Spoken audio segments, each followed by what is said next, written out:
Hi hello എല്ലാവർക്കും SAPയുടെ മറ്റൊരു ക്ലാസ്സിലേക്ക് സ്വാഗതം. നമ്മൾ ഇതുവരെ എങ്ങനെയാണ് ഒരു SAP സോഫ്റ്റ്വെയറിൻ്റെ ഉള്ളിൽ ഒരു കമ്പനി ക്രിയേറ്റ് ചെയ്യാം, അതിൻ്റെ അണ്ടറിൽ ഒരു കമ്പനി കോഡ് ക്രിയേറ്റ് ചെയ്യാം, ഇത് രണ്ടും തമ്മിൽ എങ്ങനെ അസൈൻ ചെയ്ത് കൊടുക്കാം എന്നുള്ളത് കഴിഞ്ഞ വീഡിയോയിൽ കൂടി നമ്മൾ പഠിച്ചുവല്ലേ. ഇന്ന് നമ്മൾ നോക്കാൻ പോകുന്ന ടോപ്പിക്കാണ് എങ്ങനെയാണ് ഒരു ബിസിനസ് ഏരിയ നമ്മുടെ കമ്പനിയിലേക്ക് ആഡ് ചെയ്ത് കൊടുക്കാം എന്നുള്ളതാണ്. അതിനു മുമ്പ് എന്താണ് ബിസിനസ് ഏരിയ എന്നുള്ളത് ആദ്യം പഠിക്കേണ്ടേ. അതിന് വേണ്ടിയിട്ട് എക്സാമ്പിളായിട്ട് നിങ്ങൾക്കൊരു കമ്പനി ഉണ്ടെന്ന് വിചാരിക്കാം. ആ ഒരു കമ്പനിയുടെ ഉള്ളിൽ കുറേ ഡിപ്പാർട്ട്മെൻറ്റ്സ് ഉണ്ടാകും അല്ലേ.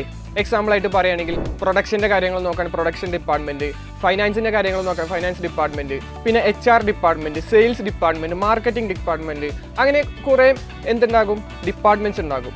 ഈ ഡിപ്പാർട്ട്മെൻറ്റ്സിനെ എല്ലാം നമ്മുടെ കമ്പനിയിലേക്ക് സെപ്പറേറ്റ് ആയിട്ട് ആഡ് ചെയ്ത് കൊടുക്കാനാണ് എന്ത് യൂസ് ആക്കുന്നത്, ബിസിനസ് ഏരിയ എന്ന് പറയുന്നത് നമ്മൾ ആഡ് ചെയ്ത് കൊടുക്കുന്നത്. എന്തിലേക്ക്? SAP സോഫ്റ്റ്വെയറിൽ നമ്മുടെ കമ്പനിയുടെ അണ്ടറിലേക്ക് ആഡ് ചെയ്ത് കൊടുക്കുന്നത്.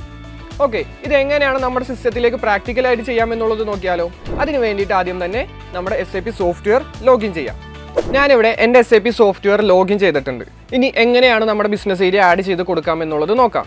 അതിന് വേണ്ടിയിട്ട് ബിസിനസ് ഏരിയ ക്രിയേറ്റ് ചെയ്യാനായിട്ട് ഒരു T കോഡ് ഉണ്ട്. ഞാൻ ആദ്യമേ ക്ലാസ്സിൽ കഴിഞ്ഞ വീഡിയോസിൽ പറഞ്ഞായിരുന്നു എങ്ങനെയാണ് ഓരോ വിൻഡോസ് ഓപ്പൺ ചെയ്യുന്നത് എന്നുള്ളത്. കമ്പനി ക്രിയേറ്റ് ചെയ്യാനായിട്ട് ഒരു T കോഡ് ഉണ്ട്. അതേപോലെ തന്നെ ഇപ്പോൾ നമ്മൾ ബിസിനസ് ഏരിയ ക്രിയേറ്റ് ചെയ്യാനായിട്ടും അവിടെ എന്തുണ്ട്, ഒരു T കോഡ്, അതായത് ഒരു ട്രാൻസാക്ഷൻ കോഡ് അവിടെ ഉണ്ട്.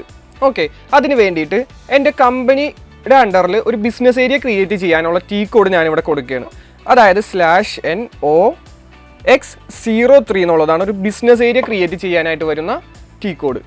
ഓക്കെ, അത് ഞാൻ ഓപ്പൺ ചെയ്തപ്പോൾ എനിക്കിവിടെ ബിസിനസ് ഏരിയ ക്രിയേറ്റ് ചെയ്യാനുള്ള പേജ് വന്നു. ഇവിടെ നമുക്ക് ഓൾറെഡി കുറേ പേര് ക്രിയേറ്റ് ആക്കി വെച്ചേക്കുന്ന ബിസിനസ് ഏരിയാസ് കാണാൻ പറ്റും. പക്ഷെ നമുക്കിവിടെ നമ്മുടെ കമ്പനിക്ക് പുതിയതായിട്ട് ക്രിയേറ്റ് ചെയ്യാൻ എന്ത് ചെയ്യണം? ന്യൂ എൻട്രീസ് എന്ന് പറയുന്ന ഓപ്ഷനിൽ ക്ലിക്ക് ചെയ്താൽ മതി അല്ലേ. ന്യൂ എൻട്രീസ് എന്ന് പറയുന്ന ഫോൾഡറിൽ അല്ലെങ്കിൽ ആ ഒരു ഓപ്ഷനിൽ ക്ലിക്ക് ചെയ്യാം. എന്നിട്ട് ഇവിടെ നമുക്ക് രണ്ട് ഓപ്ഷൻസ് വരും, ബിസിനസ് ഏരിയ എന്നും ഡിസ്ക്രിപ്ഷൻ എന്നും പറഞ്ഞ്. നമ്മളിവിടെ ഓരോ ഡിപ്പാർട്ട്മെൻറ്റ്സിനും ഓരോ 4 ഡിജിറ്റ് കോഡ് വെച്ച് കൊടുക്കും. എന്നിട്ട് അത് ഏത് ഡിപ്പാർട്ട്മെൻറ്റിന് വേണ്ടിയിട്ടുള്ളതാണെന്നും പറഞ്ഞ് ഡിസ്ക്രിപ്ഷനും ആഡ് ചെയ്ത് കൊടുക്കും. ഓക്കെ, ഫസ്റ്റ് നമുക്ക് വരുന്നത്, എൻ്റെ കമ്പനിയിൽ ഫസ്റ്റ് വരുന്നത് ഒരു പ്രൊഡക്ഷൻ ഡിപ്പാർട്ട്മെൻ്റ് ആണെങ്കിൽ ഞാൻ അവിടെ എൻ്റെ കമ്പനിയുടെ നെയിം XYZ എന്നാണ്. ഞാൻ അവിടെ XYZ1 എന്നും പറഞ്ഞ് എൻ്റെ ബിസിനസ് ഏരിയ ഫസ്റ്റത്തെ കൊടുത്തു. പുതിയൊരു 4 ഡിജിറ്റ് കോഡാണ് കൊടുക്കേണ്ടത്. എന്നിട്ട് ഡിസ്ക്രിപ്ഷൻ്റെ അവിടെ ഞാൻ ഏത് ഡിപ്പാർട്ട്മെൻറ്റിന് വേണ്ടിയാണോ ക്രിയേറ്റ് ആക്കിയത്, പ്രൊഡക്ഷൻ ഡിപ്പാർട്ട്മെൻറ്റ് എന്ന് കൊടുത്തു. ഇപ്പോൾ ഇവിടെ ഒരെണ്ണം നമ്മൾ ക്രിയേറ്റ് ആക്കി. ഇനി നമുക്ക് പിന്നെയും ബാക്ക് പോയി പുതിയത് ക്രിയേറ്റ് ചെയ്ത് വരണ്ട. ഇതിൻ്റെ അണ്ടറിൽ തന്നെ, ഇതിൻ്റെ അടിയിൽ തന്നെ നമുക്ക് ഓരോന്ന് ക്രിയേറ്റ് ചെയ്യാം. പിന്നെ അടുത്ത ഡിപ്പാർട്ട്മെൻറ്റിന് വേണ്ടിയിട്ട് ഞാൻ XYZ2 എന്ന് കൊടുത്തു. ഇവിടെ ഞാൻ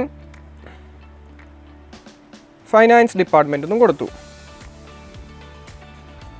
ഓക്കെ, ഇനി ഇപ്പോൾ ഞാനിവിടെ 2 ഡിപ്പാർട്ട്മെൻറ്റ്സ് ക്രിയേറ്റ് ആക്കി. എൻ്റെ കമ്പനിയിൽ ആകെ 2 ഡിപ്പാർട്ട്മെൻറ്റ്സ് മാത്രമല്ല വരാം അല്ലേ, 5, 6, 10 ഡിപ്പാർട്ട്മെൻറ്റ്സ് ഉണ്ടാകും.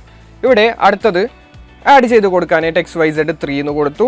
നെക്സ്റ്റ് ഡിപ്പാർട്ട്മെൻ്റ് ആയ ഏതെങ്കിലും ഒരു ഡിപ്പാർട്ട്മെൻറ്റ്, സെയിൽസ് ഡിപ്പാർട്ട്മെൻറ്റ് എന്ന് കൊടുക്കാം. ഇത് കഴിഞ്ഞ് നെക്സ്റ്റ് XYZ4 HR ഡിപ്പാർട്ട്മെൻറ്റ് എന്നും കൊടുക്കാം. ഓക്കെ, ഇപ്പോൾ ഞാനിവിടെ എൻ്റെ കമ്പനിയിലേക്ക് ഞാൻ ആകെ 4 ഡിപ്പാർട്ട്മെൻറ്റ്സ് ആണ് ആഡ് ചെയ്ത് കൊടുത്തേക്കുന്നത്.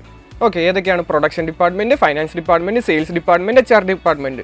നിങ്ങൾക്ക് എത്ര ഡിപ്പാർട്ട്മെൻറ്റ്സ് വേണമെങ്കിലും ഇതിൻ്റെ താഴേക്ക് ക്രിയേറ്റ് ചെയ്ത് പോകാൻ പറ്റും. ഓരോ ഡിപ്പാർട്ട്മെൻറ്റ്സിനും എന്ത് കൊടുക്കണം? പുതിയ കോഡുകൾ വെച്ച് കൊടുക്കണം. സെയിം കോഡ് തന്നെ ഒരു ഡിപ്പാർട്ട്മെൻറ്റിനും 2 ഡിപ്പാർട്ട്മെൻറ്റിനും കൊടുക്കരുത്. ഓരോ ഡിപ്പാർട്ട്മെൻറ്റും ക്രിയേറ്റ് ആക്കുമ്പോഴും ഓരോന്നിനും സെപ്പറേറ്റ് ആയിട്ട് പുതിയ കോഡ്സ് വെച്ച് ക്രിയേറ്റ് ആക്കി നോക്കാം. ഓക്കെ, ഞാൻ Ctrl+S കൊടുത്ത് സേവ് ചെയ്തപ്പോൾ എനിക്കിവിടെ സേവ് ചെയ്യാനായിട്ടുള്ള ഒരു ബോക്സ് വന്നു. ഇവിടെ ഞാനിവിടെ ജസ്റ്റ് എൻ്റർ കൊടുത്തു കഴിഞ്ഞാൽ എൻ്റെ ഡാറ്റ വാസ് സേവ്ഡ് എന്നും പറഞ്ഞൊരു ഓപ്ഷൻ വരും അല്ലേ.